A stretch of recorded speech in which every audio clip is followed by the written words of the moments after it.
Hello friends, কেমন আছো সবাই? আজকে অনেক দিন পরে আবার তোমাদের সাথে গল্প করতে এসেছি। এই দেখো আদ্রিত দুষ্টুমি করছে। আজকে আজকে না, কালকে রাত্রিবেলা 10টার সময় মায়ের কাছে এসেছি। না, আদ্রিতের পড়া, ড্রয়িং ক্লাস সব করিয়ে টরিয়ে নিয়ে ওখান থেকে বেরিয়েছি আমি 9টা 5। বাড়িতে ঢুকেছি তখন 9টা 40, না 9টা 5 না, 9টা বাজতে 5। আর বাড়িতে ঢুকেছি 9টা 40-এ। অনেক দিন আমার তোমাদের সাথে গল্প করা হয়নি। আসলে এত চাপের মধ্যে থাকি না, ভিডিও করব সেটাও করা হয়ে ওঠে না। তারপরে আবার আদ্রিতের পরীক্ষা শুরু হয়ে গেছে, ইউনিট টেস্ট চলছে, ওকে নিয়ে পড়াও। জানা জিনিস কি সুন্দর করে ভুলে গেছে, আবার সেটাকে পড়াতে হচ্ছে। হাসছে, লজ্জাও নেই, নির্লজ্জ। পড়া জিনিস, জানা জিনিস, মুখস্থ করে লেখা জিনিস সেটাকে ভুলে মেরে দিয়েছে, নিয়ে এখন আবার পড়াতে হচ্ছে। কিছু করার নেই, পরীক্ষার আগে তো পড়িয়ে নিতেই হবে ভালো করে। যখনই আসি না কেন, সে আমার বাড়িতে আসি মায়ের কাছে বা মাসির বাড়ি যাই, সঙ্গে বোঁচকা আমাকে নিয়ে যেতেই হয়। আমার ছেলে বিশাল উঁচু ক্লাসে পড়ে। আসলে কি জানো তো, উঁচু ক্লাসে পড়লে না, ওদের মধ্যে একটা সেন্স কাজ করে, তো তখন নিজের পড়াটা ঠিক টাইমলি নিজেরা করে নিতে পারে। কিন্তু এখন এই বয়সে এদের তো বুদ্ধি নেই। একটা 6 বছরের বাচ্চা অত বুঝবে না যে আমার এখন ক্লাস 2 হয়ে গেছে, আমাকে পড়তে হবে, আমাকে পরীক্ষা দিতে হবে, আমি না পড়লে পারবো না।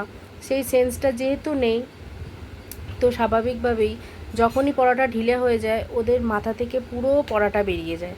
তো সেই কারণেই আমার সব জায়গাতেই বোঁচকা করে নিয়ে যেতে হয়। তাছাড়া আদ্রিতের স্কুলও আছে, আমি সোমবার স্কুল করিয়ে নিয়ে তারপরে বাড়ি ফিরবো। সেই কারণেই সব মুচকা মুচকি নিয়ে এসেছি। জামা কাপড় কিছু আনতে হয় না, কারণ এখানে সবই থাকে। আর শুধু ব্যাগটাই নিয়ে আসতে হয়। আর ওষুধের আমার তো থাইরয়েড আছে। আর আদ্রিতের আবার প্রবলেমটা, ওকে যেখানেই আমি কাশির সিরাপ বা জ্বরের ওষুধ না নিয়ে যাই তখনই দেখি ওর সেটা হয়ে যায়। তো সেই কারণে আমি সব সময় যেখানেই যাই না কেন, একদিনের জন্য হলেও আমি ওর ওষুধগুলো ব্যাগের মধ্যে ভরে নিই।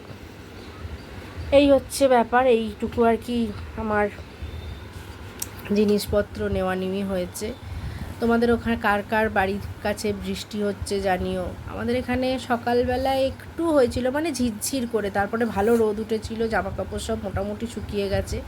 একটু বেলা করে এখানে স্নান করি, তো স্নান করে ছাদে সব দিয়ে এসেছিলাম আমার জামা কাপড়গুলো, সেগুলোও দেখলাম মানে মোটামুটি শুকিয়ে গেছে, মানে জল টেনে গেছে একদমই। হ্যাঁ, কী হবে দেখো কি লেখা রয়েছে, দেখে পড়ো। নিয়ে নিচে সব মেলে দিয়েছি এদিক ওদিক করে, শুকিয়ে যাবে মোটামুটি।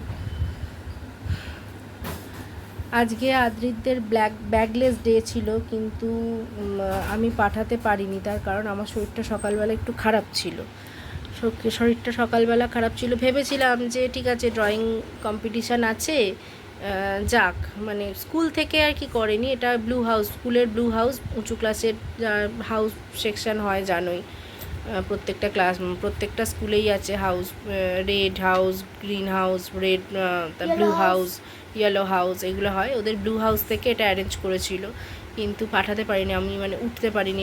অত রাতে কালকে এসেছি। আর বাড়িতে তো জানোই প্রচুর খাটুনি হয়। এখানে এসে যখনই রেস্ট পাই না, আমার শরীরটা পুরো ছেড়ে দেয়, মানে এতটা টায়ার্ড হয়ে যাই, তখন এতটা শরীর খারাপ লাগে যে মানে কোনো কিছু করতে পারি না। একটা দিন পরে আবার সব নর্মাল হয়ে যায়।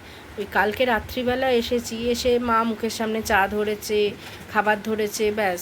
আর মানে শরীরটা পুরো ছেড়ে দিয়েছে। সকালবেলা অ্যালার্মটা বেজেছে, তখন আর আমার উঠতে পারিনি আর। তো সেই কারণে পাঠাতে পারিনি। যাকে আবার পরেরটাতে নিশ্চয়ই যাবে, কিছু করার নেই। চলো, আজকে অনেক দিন পরে একটু গল্প করলাম। তোমাদের কার কার বাড়িতে কী কী রান্না হয়েছে? আজকে তো স্যাটারডে, আমার বাপের বাড়িতে নিরামিষ হয়। আজকে বিউলির ডাল, পোস্ত। আমার বাড়িতে যেহেতু আলু পোস্ত বা আনাজ দিয়ে পোস্ত খাই সাধারণত, আমি বলেছি এখানে পোস্তর ঝাল খাবো, মানে বাটি পোস্ত যেটা আর কি বলে, ওই বাটি পোস্তর ঝাল আর কি, ওটা খাবো বলেছি মাকে।